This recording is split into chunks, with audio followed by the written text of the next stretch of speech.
안녕하십니까. 2026년 5월 26일 이민멘토의 주식 레벨업 시작해보도록 하겠습니다. 시청 전에요. 좋아요와 구독 그리고 알람 설정까지 꼭 좀 부탁드리도록 하겠고요.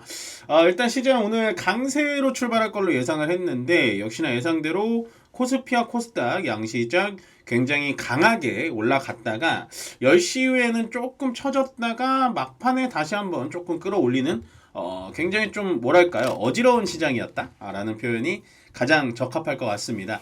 다만 시장의 상승이 나옴에도 불구하고요, 상승된 종목 수가 굉장히 한정적이었다. 그래서 금요일 날 이렇게 상승하는 시장과 오늘 상승의 시장은 여러분들 조금은 마음가짐이 좀 달라지셨을 거다. 그래서 제가 항상 강조드리는 주도주를 매매하셨다면 오늘 그래도 조금은 수익이 나지 않으셨을까. 그러니까 주도주로 완전히 압축해가지고 10개 종목 아니면 내가 5개를 갖고 있다. 5개가 다 올라갈 수는 없겠지만 그래도 오늘 뭐 예를 들어 내가 4개 종목을 갖고 있으면 2개 정도는 뭐 10% 20%는 올라야 그게 여러분들 주도주를 갖고 있는 시장을 대하는 정확한 포트폴리오다라고 말씀을 드리겠습니다. 그래서 주도주를 꼭 잘 잡으셔야 돼요. 많이 강조드리고 있습니다. 일단은 오늘 아침에 어제 이제 주말 사이에 계속해서 이제 나오는 건 AI 인프라의 새로운 확장 사이클에 진입했다. 이게 뭔 말이냐면 처음에 이제 챗 GPT가 나오고 챗봇이라는 게 많이 활성화가 되면서 AI 인프라 쪽, 그러니까 AI의 하드웨어 쪽에서 어떤 게 가장 강했냐면 첫 번째는 엔비디아의 GPU였습니다. 그 GPU라는 건 원래는 컴퓨터 게임상의 그래픽 카드를 의미하는 거였는데 그래픽을 처리하는 속도가 너무나 빠르다 보니까 그게 챗 GPT라든지 챗봇 같은 데에 학습을 시켜주는데 용이하게 돼서 갑자기 엔비디아가 빵 올라갔고, 엔비디아가 빵 하고 올라가는데 그 GPU에 뭐가 들어가니? 라고 보다 보니까 HBM이라는 메모리 반도체가 올라가면서 하이닉스가 그때 당시에 15만원에서 50만원까지 올라갔습니다. 그러다 보니까 학습을 넘어서 이제는 추론의 영역으로 올라가게 되는데 추론의 영역으로 올라가다 보니까 메모리 반도체가 너무 많이 필요한 거죠. 특히나 우리가 항상 많이 소외했었던 D램이라든지 그다음에 저장 장치인 낸드 플래시까지 엄청나게 올라갔습니다. 지금 잘 따라오고 계시죠? GPU, HBM, D램, 낸드 플래시까지 갔는데 요즘에 이제 AMD의 리사수라든지 아니면은 젠슨왕 선생님께서 얘기하는 게 뭐냐면 이제는 CPU. 그래서 인텔이 엄청나게 올라갔죠. 네, 인텔 같은 경우가 CPU가 AI 인프라의 새로운 확장 사이클에 들어왔다라고 판단하시는 게 맞습니다. 그러면 CPU 같은 경우에는 우리나라에 별 영향이 없을 것이냐? 라는 게 또 이제 궁금하실 수 있는데 사실 그건 아닙니다. CPU는 또 메모리 반도체를 수반합니다. 그렇기 때문에 CPU 관련돼서도 많이 좀 공부하시는 게 좋을 것 같고 전력 반도체, 소형 반도체, 그러니까 소캠이라든지 기판 이쪽에 대해서도 확실히 사이클이 확장돼 가고 있다. 그러니까 너무 이제 메모리 반도체만 너무 이렇게 쳐다봤잖아요. 거기서 일단 CPU, 그 다음에 기판 이렇게 확장시키는 게 좋다. 기판에서도 또 실리콘 포토닉스라고 하는 요즘에 광통신, 광반도체 이런 거 또 핫하잖아요. 그쪽으로 조금은 투자 아이디어를 넓혀보시면 괜찮을 것 같다라고 보시면 될 것 같고, 그 다음에 이제 내일입니다. 삼전 닉스 단일 품목의 2배 레버리지, 2배 인버스 ETF 상품이 출시가 되는데 제가 이제 오늘 방송 건수가 좀 있어가지고 오전에 이제 개장 방송, 그 다음에 오후는 아니죠.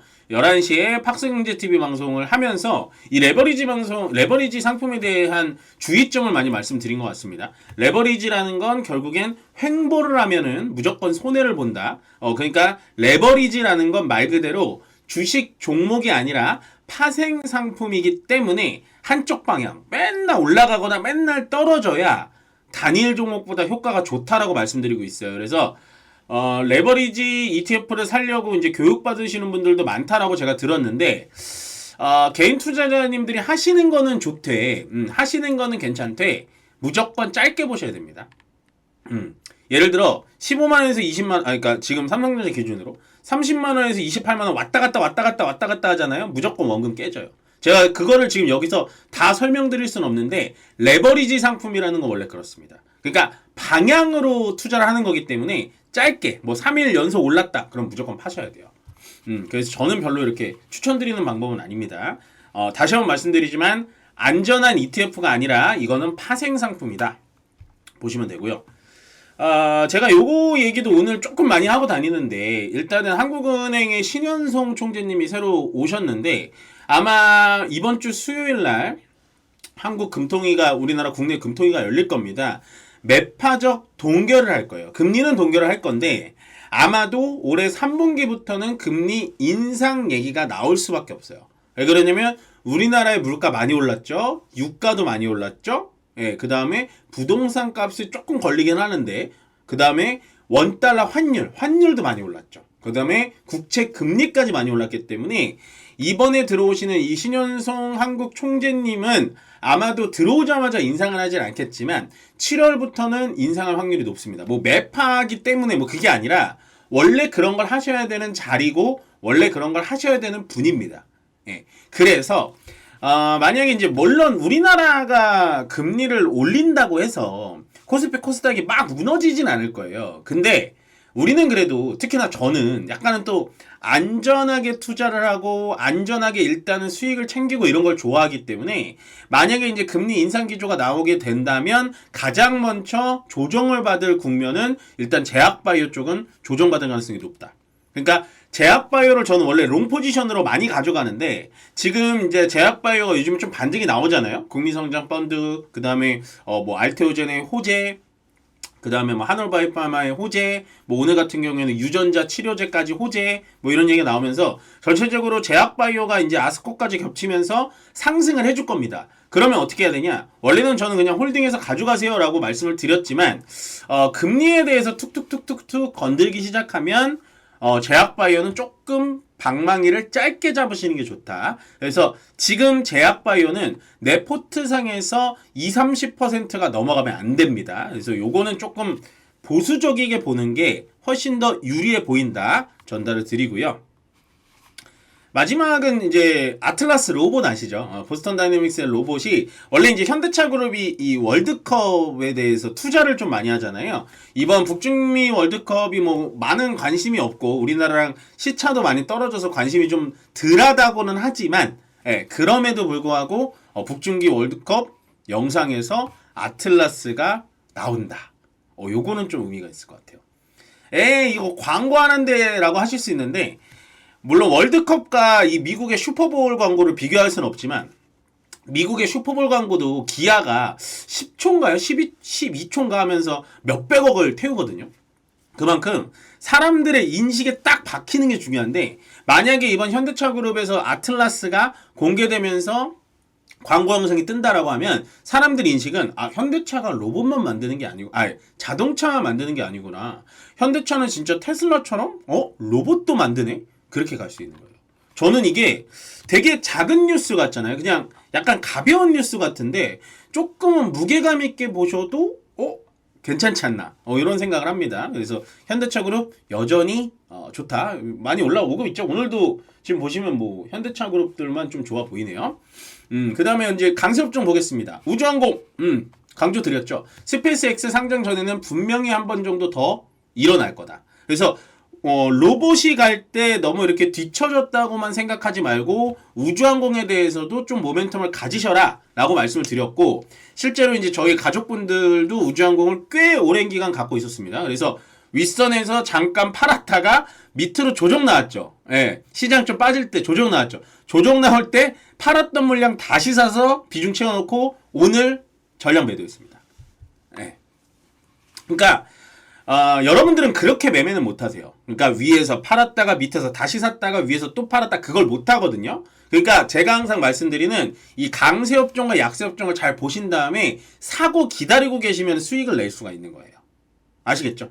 그래서 우주항공은 제가 한번 간다고 했는데 오늘 역시나 또 대박이 터졌습니다. 아마도 요게 이제 우주항공이 저번 주에 계속해서 눌림이 왔던 게 스페이스X의 스타쉽 V3가 발사 연기가 2번이나 연기가 돼가지고 좀 그랬는데 주말 사이에 뭐 기가 막히게 올라가더라고요. 제가 발사 영상까지 다 챙겨봤는데 뭐 1분도 안 된 상태에서 벌써 뭐 와 진짜 장난 아니더라고요.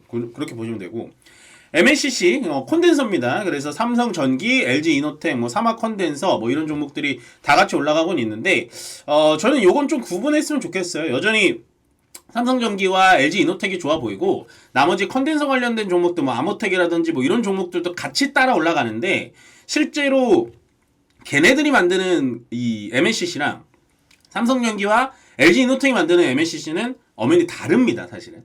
예, 그걸 알고 계셔야 돼요. 그래서 테마 때문에 나는 그래도 올라가서 트레이딩 할 거야 라는 분들은 제가 말리고 싶진 않아요. 그런 분들은 어떻게 보면 저보다 잘 하시는 거죠. 근데 제 입장이라면 저는 그냥 대장주 하겠다. 예. 우주항도 제가 말씀드렸죠. 그냥 대장주 하시라고. 예. 그렇게 보시면 되고 조선이 오랜만에 또 올라오고 있습니다. 조선은 계속해서 약세 업종에 있던 업종이에요. 근데 조선이 왜 이렇게 올라오냐? 방산이 같이 올라오면 조선이 올라갈 수 있고요. 거기다가 마스가 프로젝트를 끝낼 수가 없어요. 제가 이제 저번 주죠. 미중 간의 그 정상회담이 일어날 때 태양광하고 조선이 조금 불안하네요. 특히나 태양광 불안하네요. 둘이 사이가 좋아지면 저희는 좀 어렵습니다. 라고 말씀드렸는데 뭐 노딜로 끝나다 보니까 조선 쪽은 한참 눌려 있었는데 올라올 수 있다. 더군다나 지금 여기 조선에 이제 이슈가 뭐 있냐면 60주짜리 캐나다 잠수함이 남아있고 거기다 오늘 아침에 이제 이재명 대통령이 얘기한 핵잠수함 추진 거기까지 붙으면 조선은 지금 수주장고가 일단 받쳐줘요. 그러니까 실적이 받쳐주는 테마이기 때문에 떨어져도 걱정할 필요가 없다. 그러니까 우주항공이나 로봇 같은 경우에는 실적이 안 받쳐주니까는 이제 저 같은 사람들은 하지만 여러분들은 떨어질 때마다 걱정된단 말이에요. 근데 조선 같은 경우에는 좀 편안한 선택이지 않을까라는 생각을 하고 그 다음에 이제 광통신 시장이 올라가는 종목이 제한적이다 보니까 광통신 쪽이 많이 올라가기 시작합니다. 근데 저는 이제 광통신은 많이 과열되어 있다라고 보여지고요. 그래서 광통신 전에 광반도체 관련인 약간은 실리콘 포토닉스 쪽을 보시는 건 전 괜찮다. 거기까지 말씀드릴게요. 종목은 제가 좀 보고 있는데 제가 종목까지 말씀드릴 수는 없고 어쨌든 실리콘 포토닉스 관련된 종목 찾아보시면 될 것 같고요. 약세업종 부동산 재개발 뭐 천일고속 동양고속 뭐 기타 등등등 서울 재개발 뭐 이런 거 지선 스케줄에 맞춰서 저번 주도 뜬금없이 강하다라고 말씀드렸는데 당연히 약세가 맞고 요건 안 하시는 게 좋아요. 이런 거. 그다음에 이제 전선 그간 많이 올라서 아마 차익 실현 매물 요거 팔고 MLCC 조선 쪽으로 넘어갔던 것 같고 그다음에 이제 약세에서 제가 조금 이해가 안 가는 게 바로 이 소비 패턴 종목입니다. 엔터라든지 카지노라든지 호텔 관련된 종목이 이유 없이 너무 많이 떨어졌거든요. 그렇기 때문에 저는 여기서 보고 싶은 건 이제 전선 쪽하고 이 놀자주, 엔터, 소비. 그러니까 엔터라고 해서 지금은 이제 미디어 음반을 만드는 엔터 쪽보다는 저는 소비 쪽을 보셨으면 좋겠어요. 호텔이라든지 카지노, 뭐 이쪽 있잖아요. 외국인 관광객이 들어와서 돈을 쓰는 곳, 그쪽을 꼭 보시면 괜찮은 투자 아이디어를 볼 수 있지 않을까? 라고 생각을 합니다.